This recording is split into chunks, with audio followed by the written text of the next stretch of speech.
Give me a nod when you're ready. Shooter's ready. Stand by.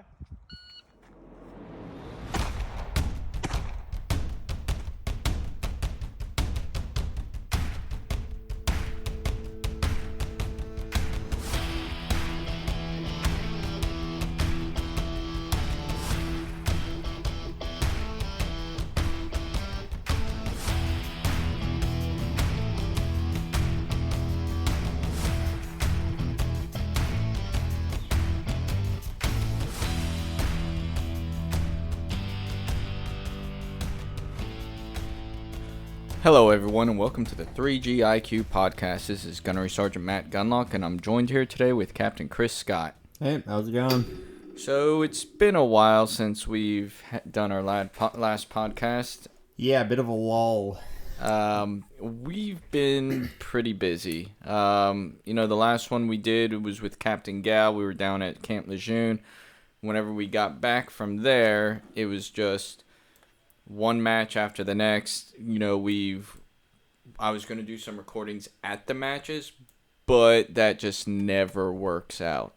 We just kind of get busy with everything. So you shot the Virginia State USPSA Championship.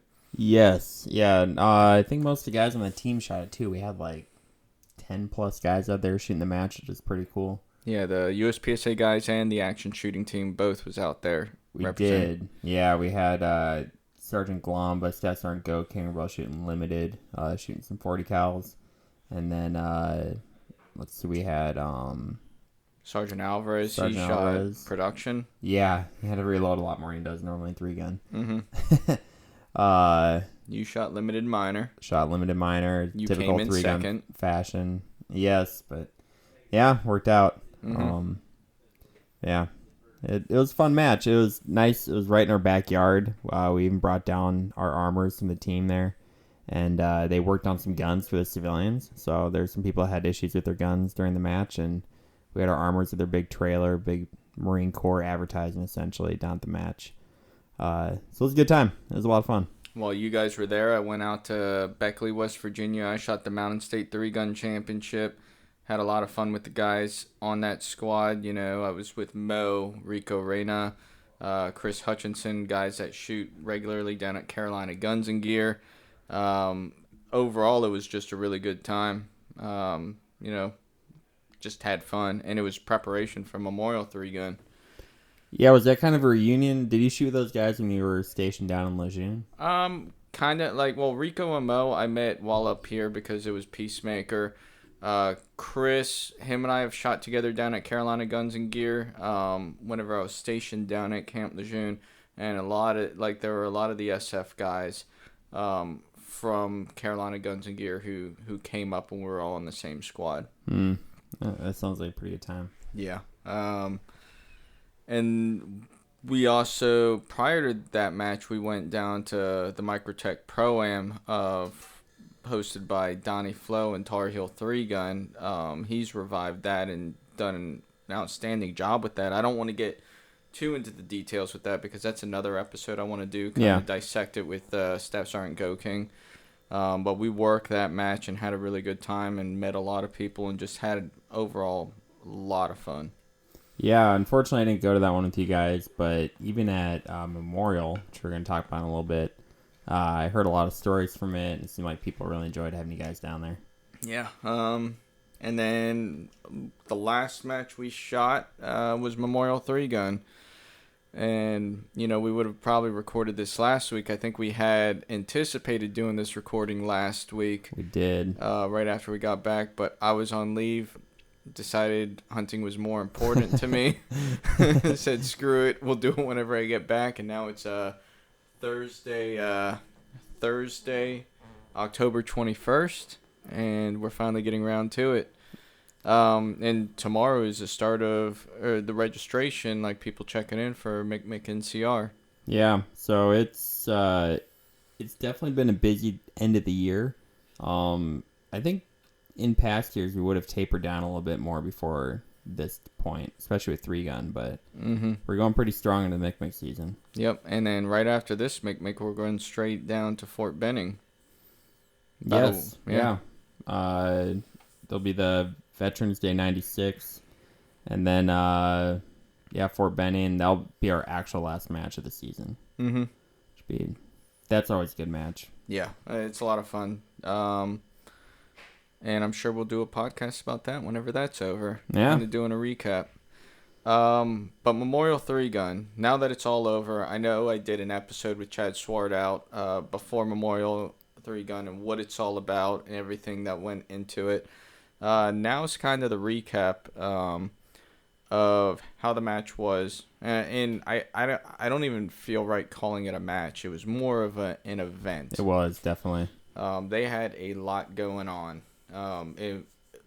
There was always something to do while you were out there. That was definitely the most event type match that I've ever been to before.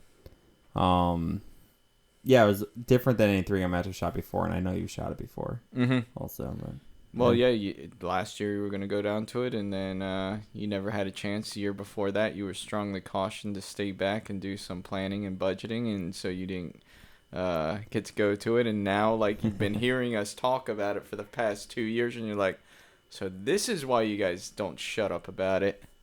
Yeah, it made sense real quick. I mean, when we went and walked stages, there's a freaking airplane. Mm-hmm.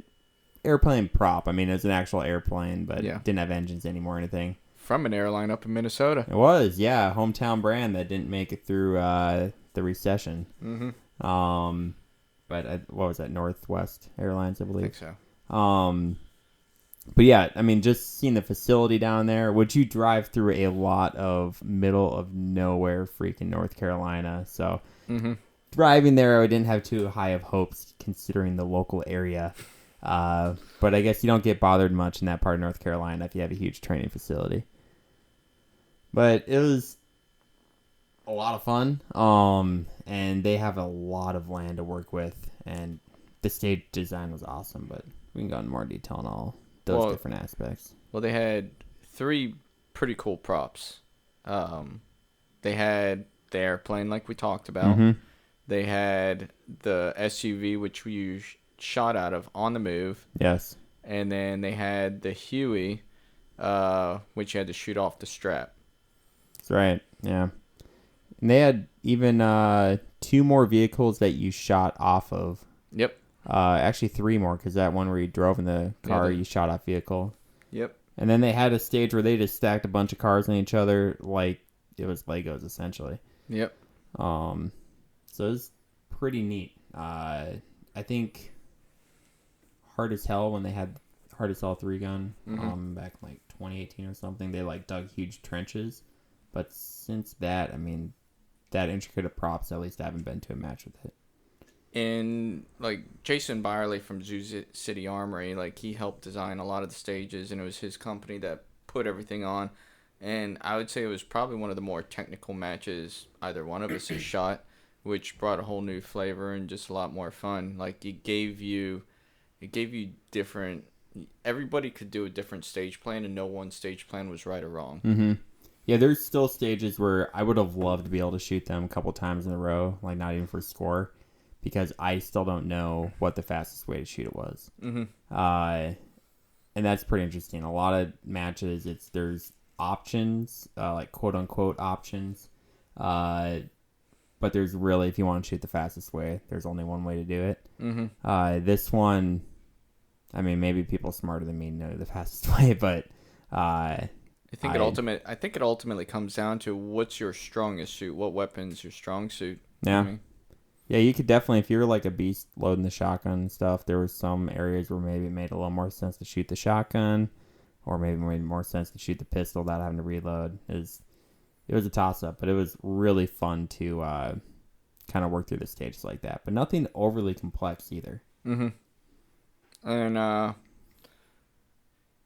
mean, what was your... I know before we started recording, you were talking about the airplane just because it's something that was new, but was that your favorite stage? So, I really like the airplane just because the prop was so cool. If you were to have that same stage set up with just fault lines on the ground, it was a very straightforward, not a very complex stage. Mm-hmm. but running down the aisle of an airliner to go shoot out of another part of it was just cool. Like maybe it's playing too much Rainbow Six growing up or something like that. That was the cool factor was definitely there for that. The stage, we had a stage where there were like a bunch of cars stacked on each other. There was probably like 6 to 8 cars there. I really enjoyed that because it was a puzzle kind of trying to figure out how to run it, and you could like get some good flow in your stage if you hit the right spots. So I thought that was a fun kind of technical trying to solve the puzzle kind of stage. I think I ran it differently from everybody else, and you ran it different. Like, no, not one person had the same stage plan from our squad. It was like...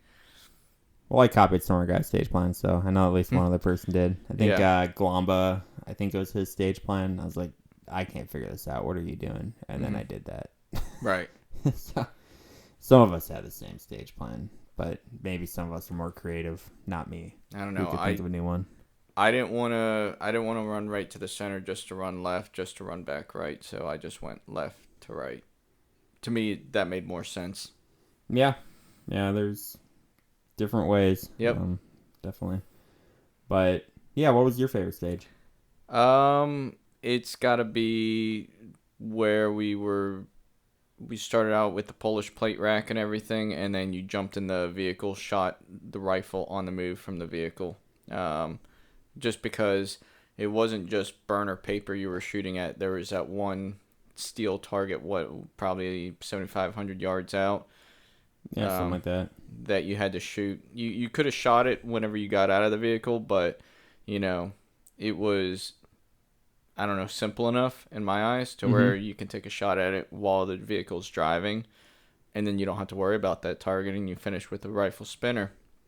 And I think I saw most people trying to hit it at least from the car, that steel target, which was a lot of fun. I know we've shot like out of golf carts before. I think a lot of times it's been like shotgun on the move. Yep. I've never shot a rifle from a vehicle on the move on a stage. So that was a lot of fun, and it was also, there was some wide open paper not very far away from you, and it was surprisingly easy to miss them. Yes.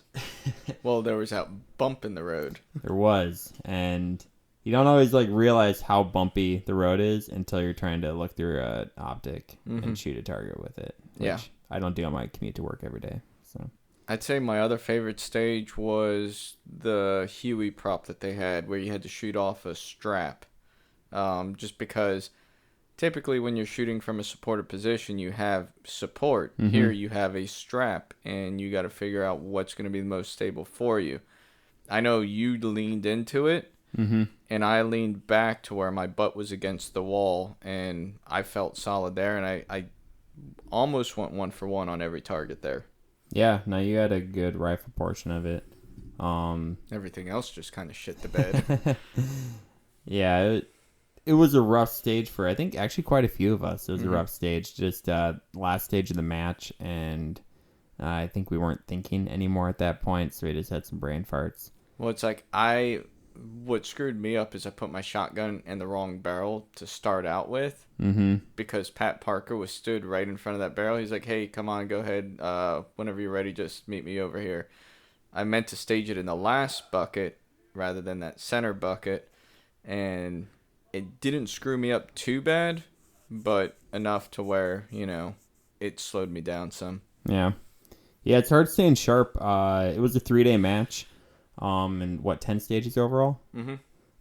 So nothing crazy. There's a lot of 3-day matches out there, but as with any 3-day match, it's tough staying sharp throughout the whole thing. Yeah. Like, I've noticed that a lot of times I'll shoot pretty well the first day, and then I will shoot like a little too conservatively the second day, and then my brain just like, I have a hard time staying in on the third day.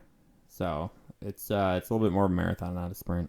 And at least the last day there was only 2 stages. There was. That helped. It was still ended up being a very long day. I mean, they had an awesome memorial service towards the end. Yep.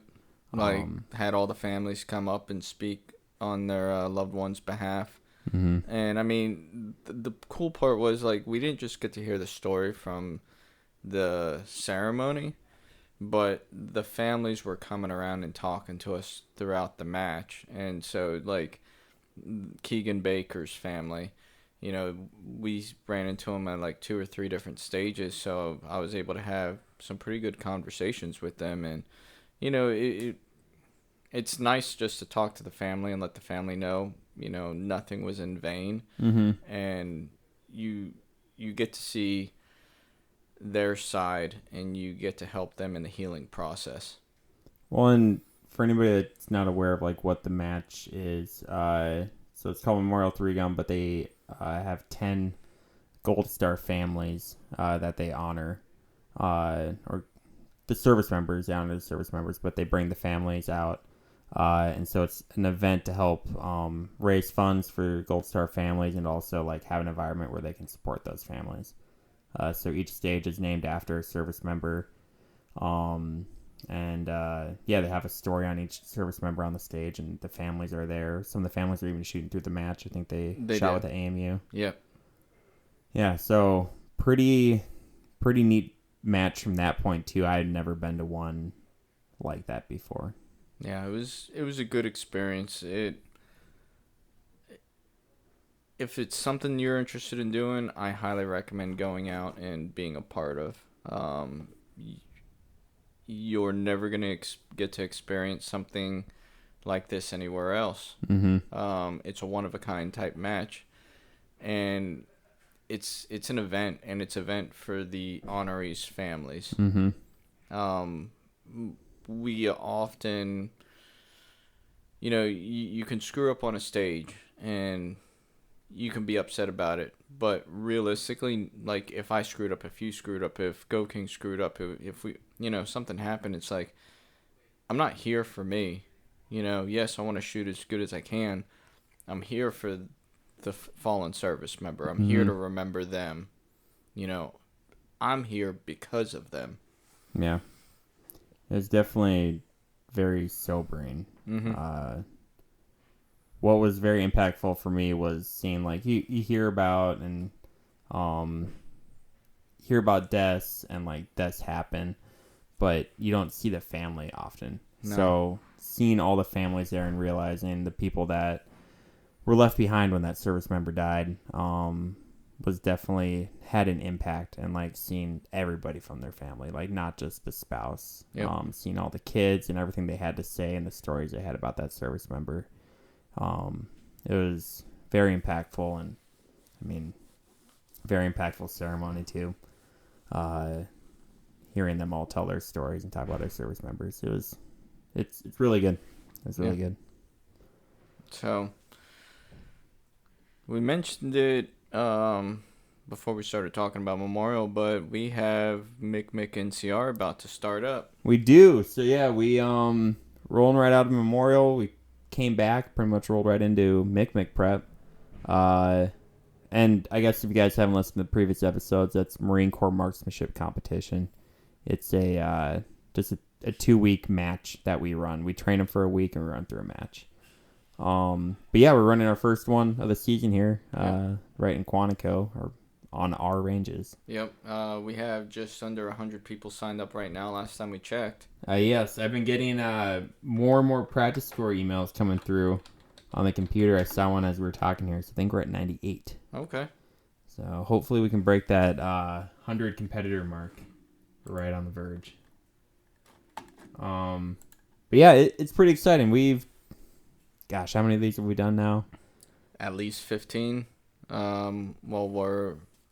There's probably, it's been at least 15, 16, 17 mix that you and I have both done. Yeah.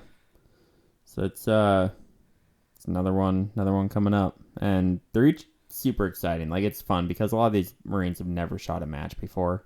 And you're just building them from the ground up and you know, teaching them stuff that could potentially save their lives in the future. Definitely. Like, we call it a match, but really it's training. All about training. Yeah. Like the match portion, you know, it's something to get them competitive and forcing them to bring in that competitive drive within a safe manner.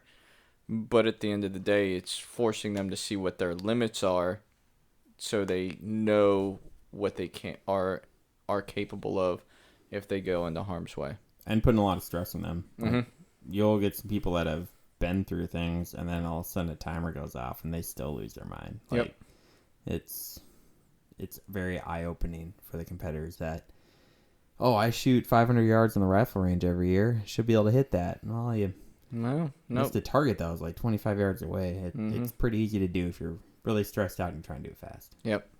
So that's coming up. And yeah, I mean, there's really not much else, hunting season. Yeah, I know you've been out in the tree stand past week and a half. Yeah, past week and a half.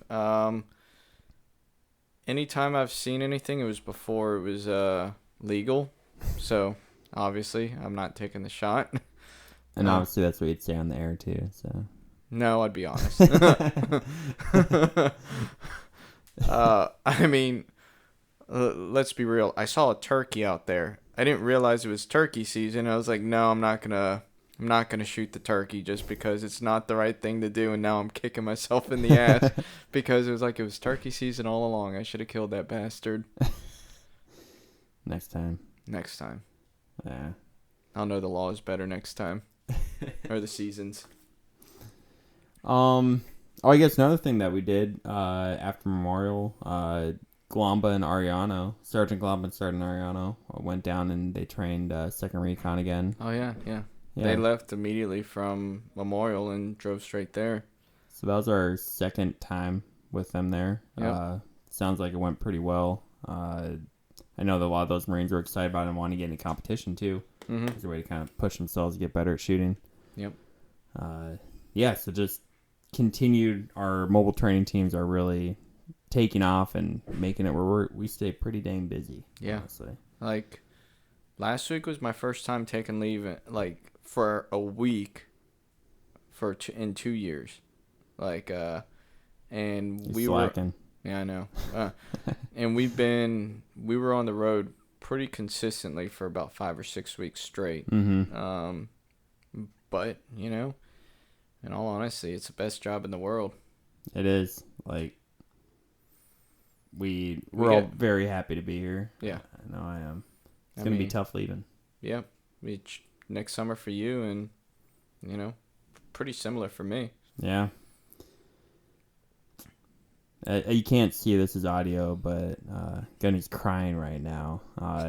He's burying his head into his hoodie here to try and stifle the sniffles so the microphone can't pick it up. Yeah, after 19 years of service, I'm just, I'm sobering. It's sobering that I have to leave the Marine Corps. Definitely not excited. No. Mm-hmm. I can't wait. So, let's see. We got the Mick for the next 2 weeks. Competitors are checking in tomorrow. We start on Monday. What's coming up after that? Fort Benning Multi-Gun, which we mentioned. And then after Fort Benning Multi-Gun, it's Okinawa. It is. Yeah, rolling to one last Mick for me at least in Okinawa. Is that your last one that you're going to be going to? No, I'm still going to be going to the one that run out in Camp Pendleton, California. Okay. So I'll be going to that one. And then I'll be around for championships, but that's going to be right in our backyard. Yep. So. And yeah, I should be going over to the FBI Academy come January, do an instructor gig there. I mean, shoot, potentially until June. Yeah, I don't know how you pulled that one off. That is a pretty great opportunity. Yeah, so hopefully that works out well, and hopefully it rolls into a career for after I retire. We'll see, crossing my fingers. But I got other things lined up, hopefully, in case that doesn't work out. McDonald's always hiring. Yeah. I prefer Taco at Bell. Walmart. Oh, Taco Bell. Yeah. Okay. I mean, bring soft tacos home to my daughter every day. I mean, I could go for some Crunchwrap Supremes. You get employee discount? Oh, yeah. But, yeah, if I do that till June, I mean, I'll still be around here. Won't necessarily be shooting for the team much then, but I'll be mainly taking care of stuff for retirement. And, I mean, I've kind of wrote down what my predicted match schedule is going to look like for myself, which I still think it's a little busy. It's hard to turn it off. I mean, what person that shoots 3 gun doesn't love shooting matches? Mm-hmm. Like, it's obviously our hobby. We love doing it. So the match schedule always ends up busier than you intend. Yeah. I mean, one thing, you know, I had to take out, like, for the team and even myself, you know, I had to think back hard on what this past summer was like whenever I was coming up with the schedule this year. And it was like, yeah, I'm going to have to take out at least one of the matches in June. And because, like, in June, we went 3 back-to-back matches. And by the end of June, we were already burnt out and the summer had just started. It was pretty fun, though. Yeah, it was. But it was a lot of shooting. I mean, I know I even felt burnout. That's the thing. Like, coming to the team, I didn't think that could ever feel burnout. Because I had just gotten a 3 gun a couple years before. I was shooting every local match that I could. I would go out and shoot public land on my own. Like, when I couldn't, I drive a couple hours to do that. I was just pumped about it. And I've realized since being here that there definitely burnout is a real thing. Even driving to Memorial, I know we were talking, and like it ended up being an awesome match. I had a great time. But I mean, first stage of the first day, we were like, I'm just gonna go ahead and DQ myself so I can just go back home. Yeah, we were kind of tired. But it ended up being an awesome match. I mean, that happens every time. Yeah. But burnout is a real thing, and I know it was incredibly restful for you to take a week off after and get out in the woods, do some hunting, do something a little different. Yeah. I mean, and you know, ultimately, like Memorial, I stayed in the camper with Bob and James Archbell. Had a great time with them. Last night got a little wild, but overall, you know, it was just good to hang around people I haven't, you know, really shot with, and it was just kind of like old times before I came to the team. So it was just a little reality check of, hey, this is what life is going to be like whenever you leave the team and you're back doing it on your own. Yeah, you still have that community of people around you, which is a nice transition because getting out will be you're not around the same people every day that we have been, and but at least you still have that community in 3 gun. Yeah. Yeah, I stayed at the Airbnb with the rest of the guys, and I haven't done an Airbnb at a match with the team yet. Yeah. So, I know you and I have done an Airbnb together. We did. I think that was a horse barn or something. Yeah. Like that in Florida. Yep. Yeah, it's romantic. It was before you got married too.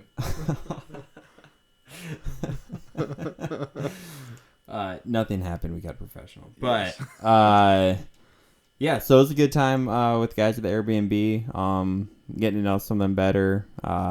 Just spending a lot of time and just hanging out, shooting awake. guns. It's not a bad idea. Staying up till 2:00 in the morning after the match ended. That was dumb.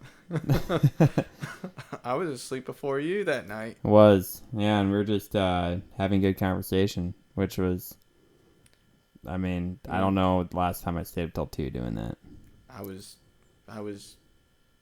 in bed by 10:00, not sober, not remembering much. Well, thankfully I was, but still went to bed at 2. So. I think I was better. I was in better shape than you the next day on the drive. Yeah, got a little grouchy towards the end. Yeah. But yeah. So I mean, it's been a eventful past about a month, I guess, that we've had. Getting to I thought I just got one more. I thought we almost broke the number. Keep getting these emails pop up, but I didn't. Another practice score registration. It's a different email. But yeah, it's been a pretty busy last month. We're gonna have a lot of matches and a decent amount of travel coming up as far as like the matches that we're running. But no, we're all excited about it. We're excited for the heat to finally be breaking. No joke. I mean, that'll get the deer moving during the day. Yeah. As you can see, it's all I care about right now. definitely the shift. There's competitive season and then deer hunting season. Yeah, and why do you schedule a Mick right in the middle of hunting season? I don't know. I know it wasn't you, but I'm still not happy about it. Only so many weeks in the year. Uh-huh. It could have been done, at another time after hunting season. Yeah. But, yeah, that's about all I got. And same here. Yeah, I mean, I'm going to do another one maybe tomorrow with Alex Goking. And, yeah, we'll talk about the Pro-Am. And I'll release that next week. I want to try and get these back up and going again on a more regular schedule. I know I want to talk, you and I have another conversation after NCR's done and kind of go over how all that went and how because I mean even this NCR is gonna implement some changes. It's gonna be for the rifle team. It's gonna be more of a PRS focus, right? It is. So we're not doing like straight PRS scoring, but very similar. But yeah, they're going to be shooting some PRS type stages, and then they're going to be shooting some hit factor carbine stages, and then we're going to do hit factor pistol. So all hit factor scoring is kind of exciting. It's a little different than normal 3-gun stuff we do. But it is going to expose competitors to a few different styles of shooting that we haven't done during a MIC before. So it's going to be a lot of fun. Yeah. Other than that, I mean, I think we should end it here. And until next time. Well, talk to y'all later. All right. Thanks. Bye. Bye.